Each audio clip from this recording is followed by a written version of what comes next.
이 시간 우리에게 주시는 하나님의 말씀은 구약성경 여호수아 6장 22절로 25절까지의 말씀입니다.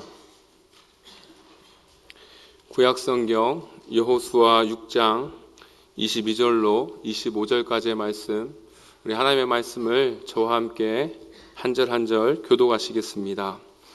여호수아가 그 땅을 정탐한 두 사람에게 이르되 그 기생의 집에 들어가서 너희가 그 여인에게 맹세한 대로 그와 그에게 속한 모든 것을 이끌어내라 하매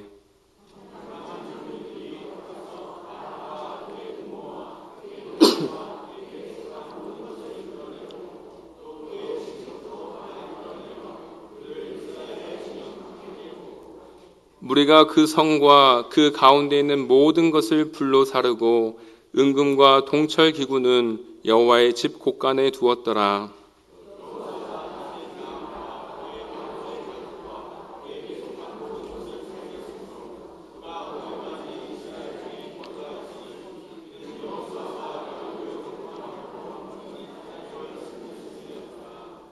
아멘. 잠시 기도하겠습니다. 사랑의 아버지 하나님, 감사합니다. 오늘도 주님 존전에 나와 주의 말씀을 들을 수 있도록 우리의 귀와 우리의 눈과 우리의 마음을 열어주심을 감사드립니다. 하나님, 이 시간 온전히 주님께서 묶어주시고 보호해 주셔서 그 어떤 사탄 마귀도 틈타지 않도록 주의 말씀이 우리의 마음밭에 떨어질 수 있도록 은혜 더하여 주시옵소서.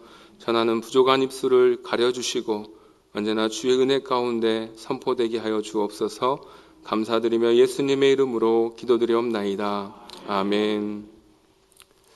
이 시대는 우리가 온 땅이 코로나 팬데믹 가운데 더불어 살고 있는 시대입니다.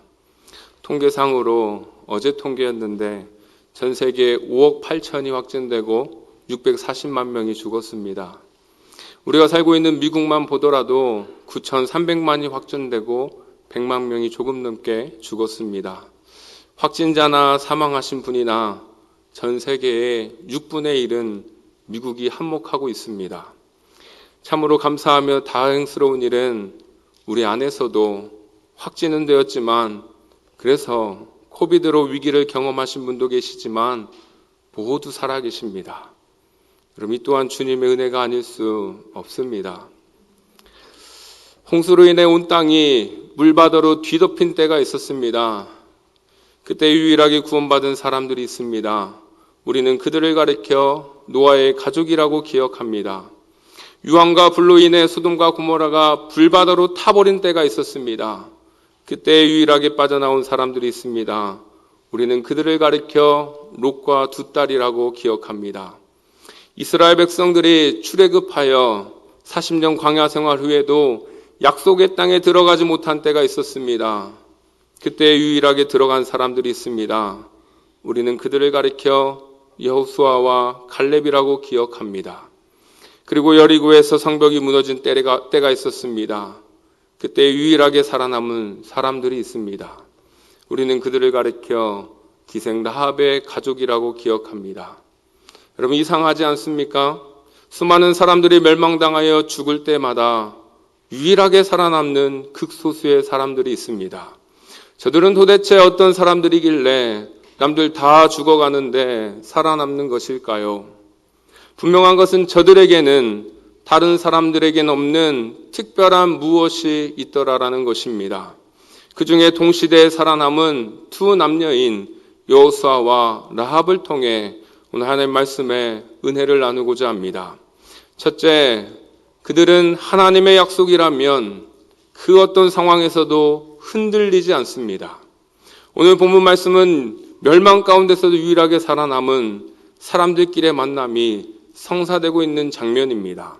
먼저 등장한 사람은 출애굽 장정 60만 3,550명 가운데 살아남은 여호수아입니다. 모세의 후계자인 여호수아는 출애굽 2세대들을 약속의 땅으로 인도하는 지도자입니다. 분명은 호세아로서 여호와는 구원이시다라는 뜻을 지닌 믿음의 사람입니다. 그리고 그는 담대한 자요, 하나님의 신에 감동된 자요, 확고한 믿음의 소유자입니다. 지혜로운 용사요, 강력한 지도력을 겸비한 신뢰받는 리더십을 갖추고 있었던 언제나 앞에 서서 인도한 선도자이기도 합니다. 여호수아가 이처럼 쓰임받게 된 동기가 있습니다. 그것은 모세가 하나님의 명령에 따라 약속의 땅을 향하여 가는데 바로 그 가나안 땅을 정탐하러 보내기 위해서 12지파에서 각 지휘관 한 사람씩 대표로 뽑은 적이 있습니다. 그때에 바로 여호수아는 에브라임 지파를 대표하여 참여했고 약속의 땅을 40일 동안 정탐하고 돌아옵니다. 12명의 정탐꾼들은 한마음으로 약속의 땅을 정탐한 사실을 그대로 보고합니다. 그리고 나서 바로 유다 지파의 대표로 참가한 갈렙이 모세 앞에서 백성들을 조용하게 주목시킨 후에 약속의 땅을 취하자고 능히 우리가 이길 수 있다라고 선포를 합니다. 갈렙의 선포가 끝나자마자 함께했던 10명의 정탐꾼들은 또 하나같이 능히 이길 수 없다고 저들은 더 강하다라고 악평을 합니다. 그러자 갈렙의 선포는 한순간에 백성들의 마음에서 묵사발이 되어버리고 10명의 정탐꾼의 말은 한순간에 백성들의 마음을 움직이게 합니다. 백성들은 소리 높여 부르짖으며 밤새도록 통곡을 하며 절망하고 자신들을 광야로 인도하여 불평하기에 너무나 만만한 지도자 모세와 아론을 향하여 원망하기 시작합니다. 원망은 곧 그들의 행동으로 보여주기 시작합니다. 백성들은 한 지휘관을 세워 다시 애굽으로 돌아가자라고 마음을 하나로 모읍니다. 그 말을 들은 모세와 아론은 백성들 앞에서 바짝 엎드려집니다. 상황이 도저히 통제할 수 없을 정도로 악화되었기 때문입니다. 이때 여호수아와 갈렙이 자기들의 옷을 찢고 백성들을 향하여서 이런 말을 하지요. 민수기 14장 7절 하반절에서 8절 말씀입니다. 우리가 두루 다니며 정탐한 땅은 심히 아름다운 땅이라 여호와께서 우리를 기뻐하시면 우리를 그 땅으로 인도하여 들이시고 그 땅을 우리에게 주시리라. 이는 과연 젖과 꿀이 흐르는 땅이니라. 다시 한번 이스라엘 백성들에게 하나님께서 약속하신 심히 아름다운 땅, 하나님께서 하나님의 백성들을 인도하실 만큼 거룩한 땅, 젖과 꿀이 흐르는 땅에 대하여 저들의 마음을 돌리고자 합니다. 그리고 그 다음 이어서 하는 말이 너무나도 중요합니다. 민수기 14장 9절 말씀입니다. 다만 여호와를 거역하지는 말라. 또 그 땅 백성들 두려워하지 말라. 그들은 우리의 먹이라. 그들의 보호자는 그들에게서 떠났고 여호와는 우리와 함께 하시느니라. 그들을 두려워하지 말라. 여호와와 갈렙의 말은 백성들을 안심시키기도 하는 말이기도 하지만 하나님을 향한 저들의 믿음의 고백이기도 합니다. 이들의 말을 듣고 백성들은 더 이상 말로 대꾸하지 않습니다. 대신 돌을 들고 저들을 죽이려고 합니다. 그런데 이 모든 것을 보고 듣고 개입하시는 분이 계시죠. 여호수아와 갈렙이 고백한 여호와 하나님, 백성들의 보호자 되시는 여호와 하나님, 백성들과 함께 하고 계시는 임마누엘 하나님께서 개입하십니다. 결국 하나님께서는 땅을 정탐하고 돌아와서 악평함으로 인해 온 백성들이 모세를 원망하게 한 10명의 정탐꾼들은 그 자리에서 죽임을 당하였고 20세 이상 하나님을 원망하여 약속의 땅을 싫어하던 백성들도 40년 동안 광야에서 죽을 것을 예언하십니다. 그러나 정탐하러 갔던 12명의 사람들 중에 오직 여호수아와 갈렙은 생존할 것이라고, 들어갈 것이라고 약속하십니다.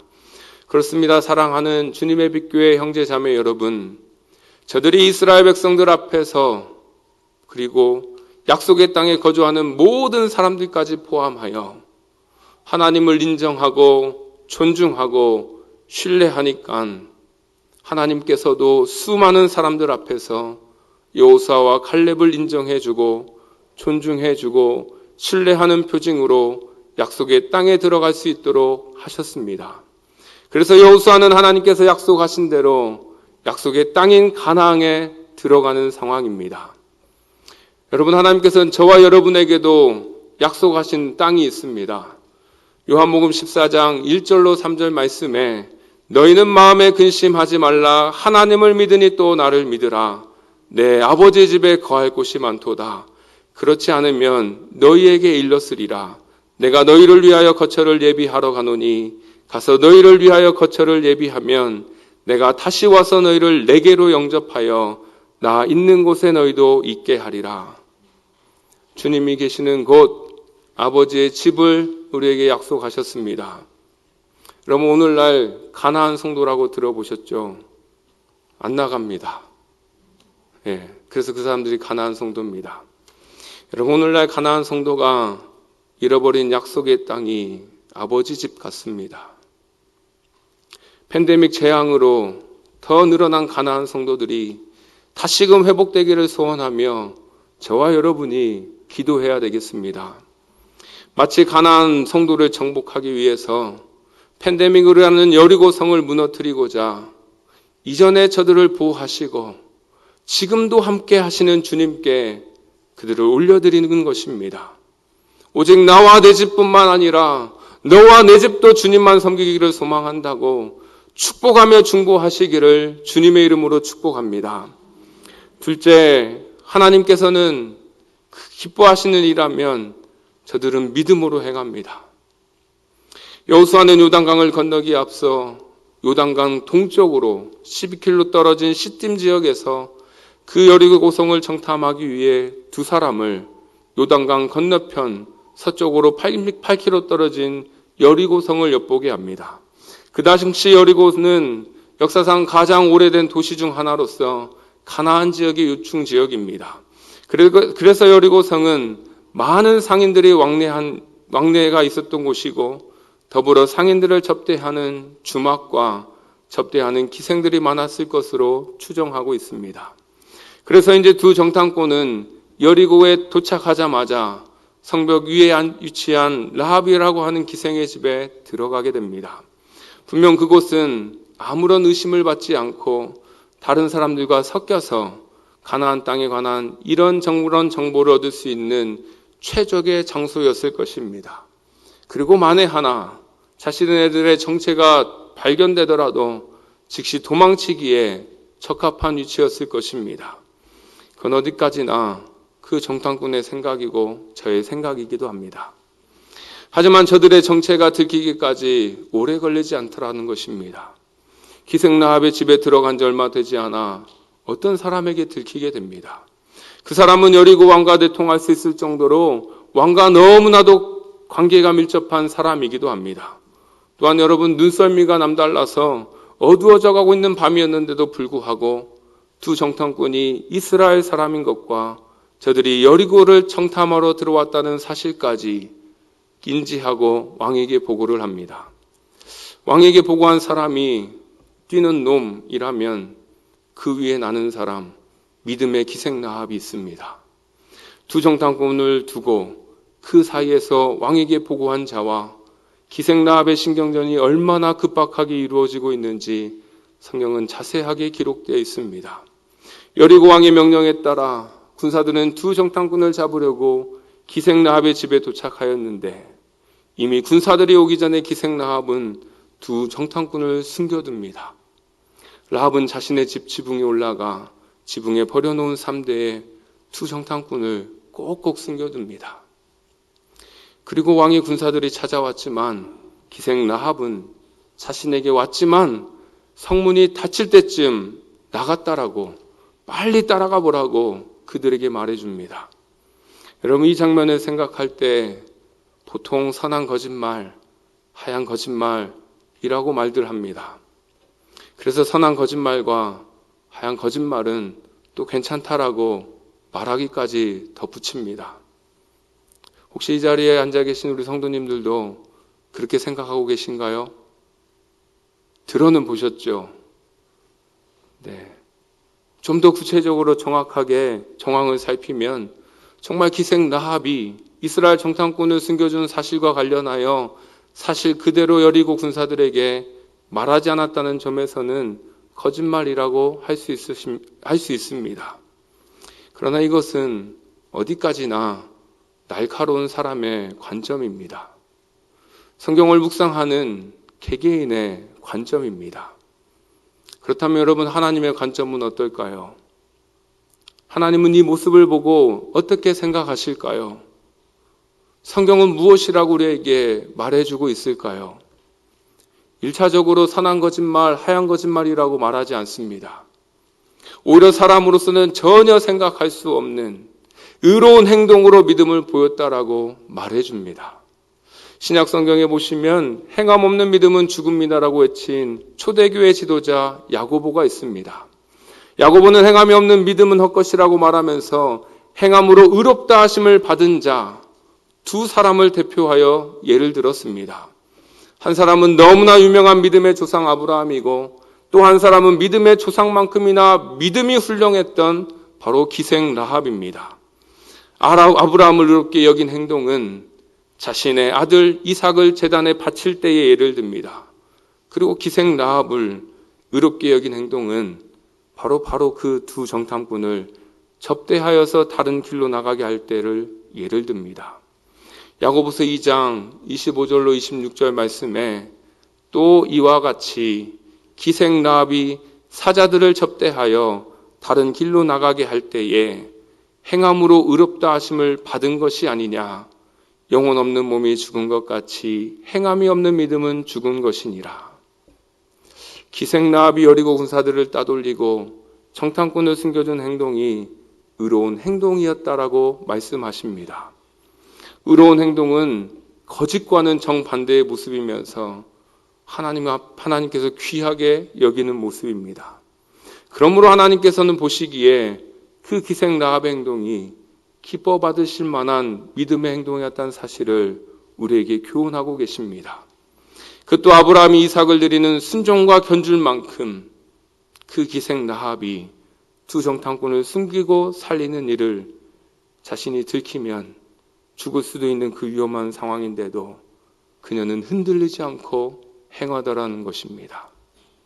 이런 기생 라합의 믿음이 바로 여리고 성벽이 무너지고 여리고 백성들이 다 진멸되는 상황 속에서 유일하게 살아남을 수 있었던 결정적인 증거입니다.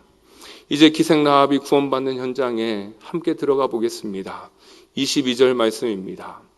여호수아가 그 땅을 정탐한 두 사람에게 이르되 그 기생의 집에 들어가서 너희가 그 여인에게 맹세한 대로 그와 그에게 속한 모든 것을 이끌어내라 하매 여호수아가 여리고 땅을 정탐한 두 사람에게 명령을 합니다. 너희들 여리고 땅에서 죽을 뻔한 상황에서 너희를 살려준 생명의 은인 그 기생 라합의 집을 가라라고 명령합니다. 이 의인 즉 기생 라합은 정탐꾼을 살려준 대가로 바로 이스라엘이 여리고를 정복할 때 자신과 가족을 살려주기로 여호와의 이름으로 맹세하였기 때문입니다. 이제 정탐꾼들은 자신들의 정탐 사실이 누설되지 않았던 것이 확인되고 기생 라합이 잘 지켰으므로 자신들의 주님 앞에서 맹세한 대로 라합과 그녀의 가족 모두를 구출할 의무가 있습니다. 그것을 여호수아가 실행에 옮기라고 명령한 것입니다. 정탐한 젊은이들이 라합의 집에 들어갑니다. 그래서 저들은 라합과 그녀에게 속한 가족의 생명을 안전하게 구출할 뿐만 아니라 이제는 저들의 신분까지도 완전 새롭게 바꾸기 위한 일을 진행하게 됩니다. 그 표현이 바로 23절에 이렇게 설명된 것입니다.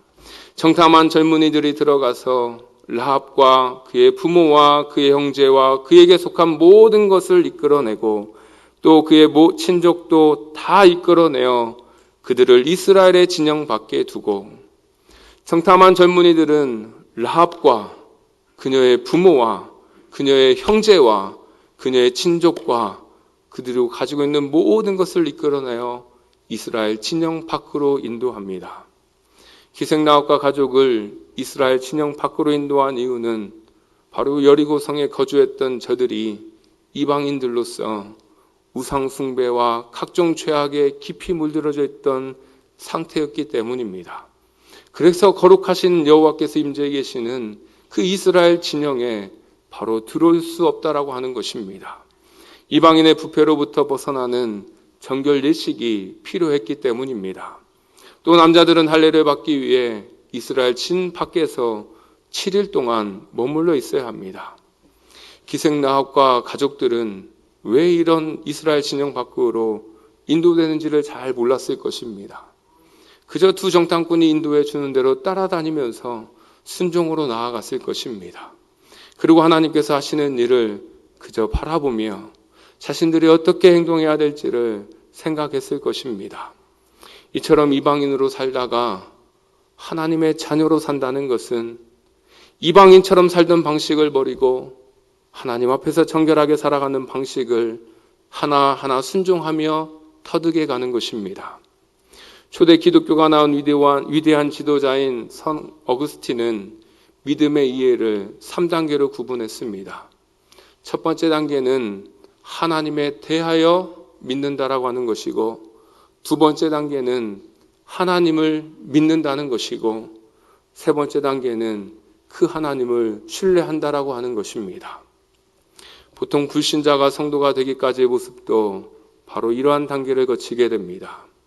먼저는 하나님의 계심을 인정하고, 그 다음은 실제로 하나님이야말로 나의 하나님이라는 사실을 믿고, 끝으로 그 하나님을 사랑하여서 더욱 가까이 나아가 그 주님과 함께 연합하려고 한다는 것입니다.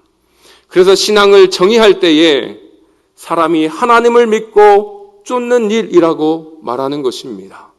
나는 신앙생활합니다. 나는 주님을 믿습니다. 라고 하는 것이라면 내가 그 하나님을 믿고 나의 하나님으로 인정하고 그 하나님을 쫓는 일을 말하는 것입니다. 기생라합은 여리고성이 무너지기 전에 하나님을 인정했던 사람입니다.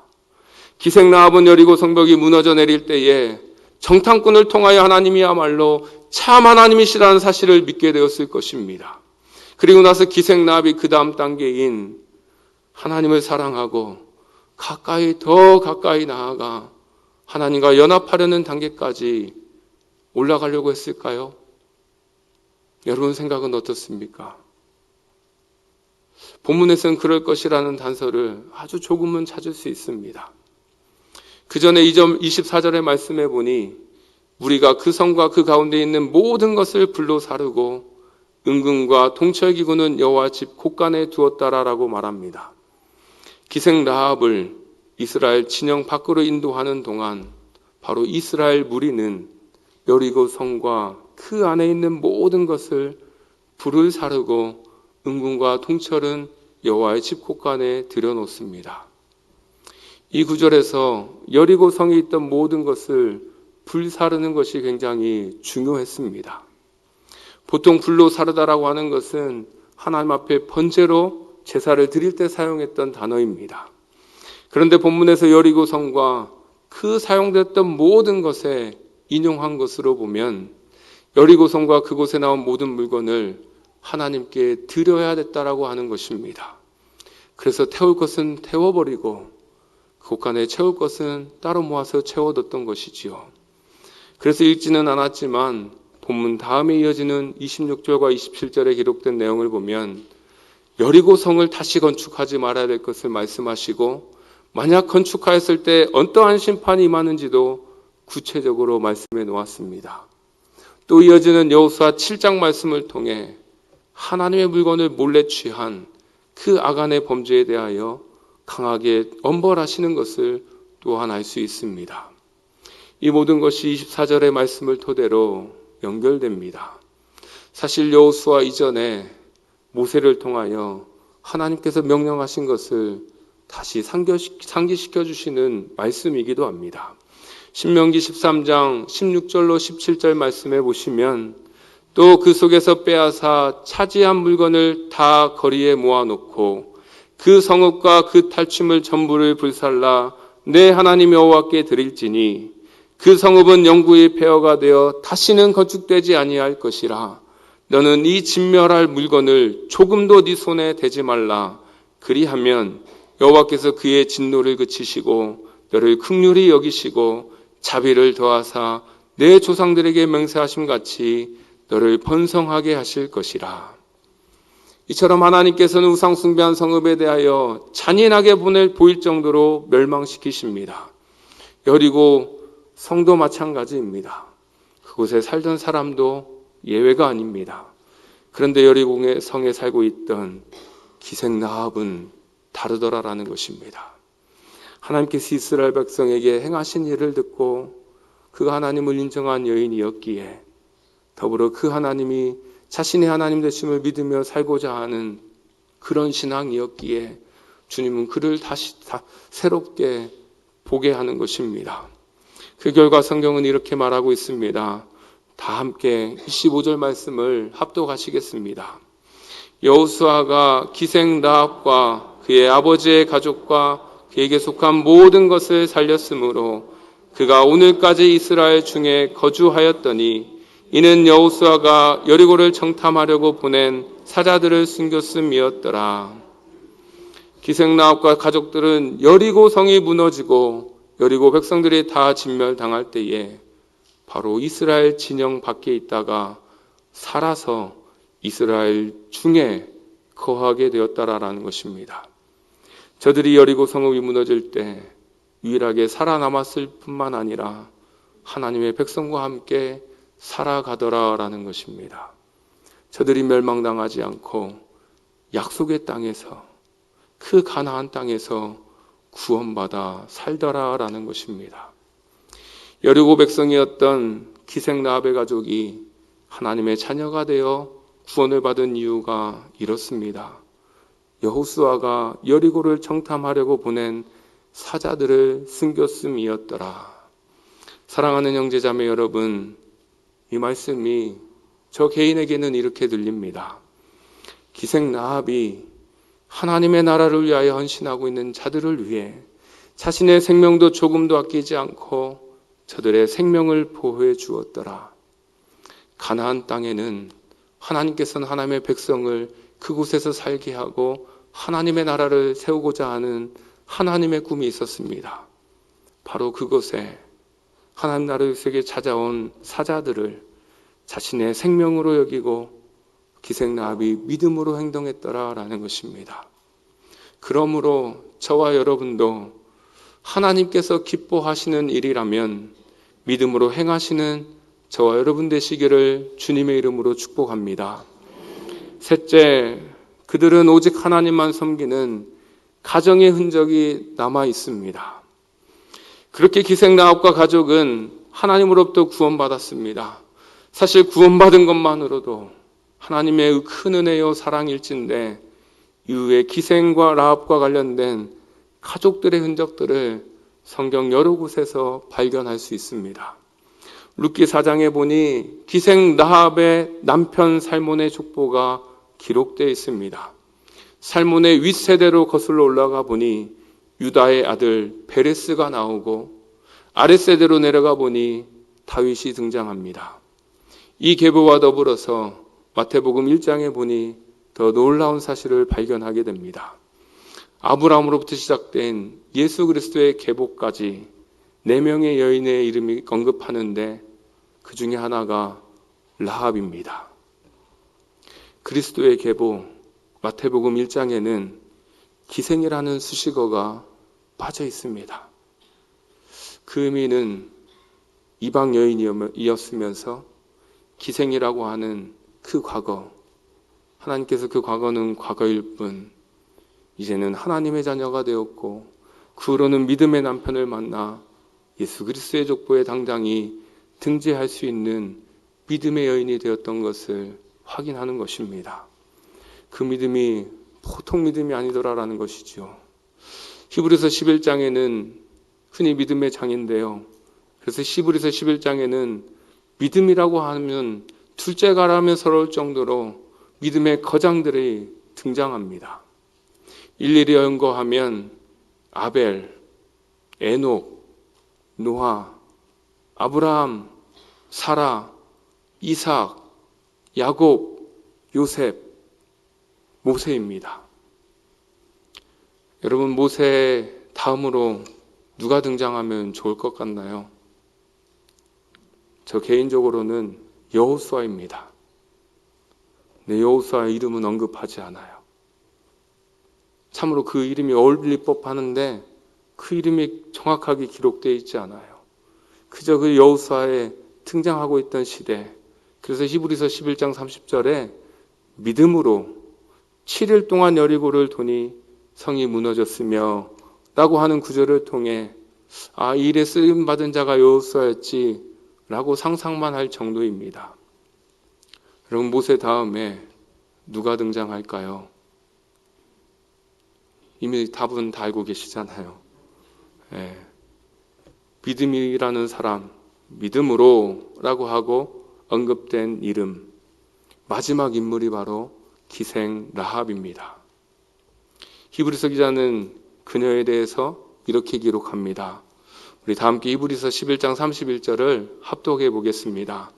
믿음으로 기생 라합은 정탐꾼을 평안히 영접하였으므로 순종하지 아니한 자와 함께 멸망하지 아니하였도다. 정탐꾼을 평안히 영접하고 자신의 생명을 걸고 정탐꾼의 생명을 보호하였더니 수많은 불순종한 여리고 백성 가운데 기생 라합만큼은 하나님께서 순종하였더라라고 하는 것입니다. 하나님께 순종하였는데 당연히 멸망하지 않고 생명을 얻고 심지어 영생을 얻는 자가 되는 것입니다. 또 믿음의 거장 반열에 그 두 사람의 여인이 바로 사라와 기생 라합입니다. 성경에 보면서 저는 또 제게 이 두 명의 이름을 통해 스쳐 지나가는 것이 있어요. 정말 왜 하나님은 여호수아 이름을 언급하지 않으면서 이 기생 라합을 언급하신 걸까? 그 의문을 풀기까지는 지금까지 살펴준 것처럼, 지금까지 우리에게 주님 말씀해 주셨던 것처럼 그냥 이렇게 감동으로 됩니다. 이스라엘 백성들이 40년 광야 생활을 끝나고 정말 지치고 힘들고 어려운 그 상황에서 그 약속의 땅을 향해 진군하고 있는 그 하나님의 백성들에게, 저들에게 있어서는 애굽만큼이나 큰 장애 요소인 여리고성, 그 성을 정탐하러 보낸 그 하나님의 사람 두 명을 자신의 생명보다 더 귀하게 여기며 섬기며 평안히 보내며 하나님 나라를 세우는데 정말 큰 공을 세운 여인이었기 때문이라는 것입니다. 이 자리에는 참으로 믿음의 여인들이 많이 있는 것 같습니다. 우리 교회 모든 여인들이 이런 여인이 되었으면 좋겠습니다. 이런 여인이 되기를 간절히 소망합니다. 여러분, 창세 이후에 성경에 기록된 이방 여인 가운데 처음으로 하나님을 인정하고 믿음으로 고백하며 하나님 나라의 계획을 알아서 헌신하였던 여인이 바로 기생 라합입니다. 성경에 보면 이방 여인 가운데 라합 이전에 아브라함의 여종 애굽 출신의 하갈이 있었는데, 이 여인이, 이방 여인은 맞아도 하나님 나라를 위하여서는 항상 지금까지 그 손해를 끼치는 사람인 것을 알 수 있습니다. 사랑하는 형제자매 여러분, 성경에 기록된 하나님에 대하여 알고 인정하며 하나님의 하나님 되심을 믿고 하나님의 사랑하고 사랑하여서 하나님과 하나 되려고 하는 자들에게는 결코 멸망이 없습니다. 심판 가운데서도 멸망이 있을 수 없습니다. 오히려 생명이 있고 소망이 있고 믿음의 판열로 세워주십니다. 특별히 하나님 나라 위하여 자신의 생명도 아낌없이 헌신하는 사람은 다시 오실 예수 그리스도를 맞이하기까지 그의 삶을 책임져 주심을 믿으시길 바랍니다. 말씀을 정리합니다. 많은 사람 가운데, 이 땅의 수많은 사람 가운데 살아남은 자들의 믿음의 흔적에는 첫째, 하나님의 약속이라면 그 어떤 상황에서도 흔들리지 않습니다. 둘째, 하나님께서 기뻐하시는 일이라면 믿음으로 행합니다. 셋째, 오직 하나님만 섬기는 가정의 흔적이 남아 있습니다. 사랑하는 우리 형제자매 여러분, 저와 여러분도 팬데믹 한가운데서 살아남아 열심히 주님을 섬기고 있습니다. 살아남은 자들로서 믿음의 팔자취를 써내려가시기를 축복합니다. 하나님 나라를 위하여서 어떤 상황에서도 흔들리지 마시고 하나님께서 기뻐하시는 일에 믿음으로 화답하시고 오직 주님만 섬기시는 믿음의 가정 되시기를 우리의 새 언약 되시고 기쁨의 이유가 되시는 예수 그리스도의 이름으로 간절히 축복합니다. 아멘.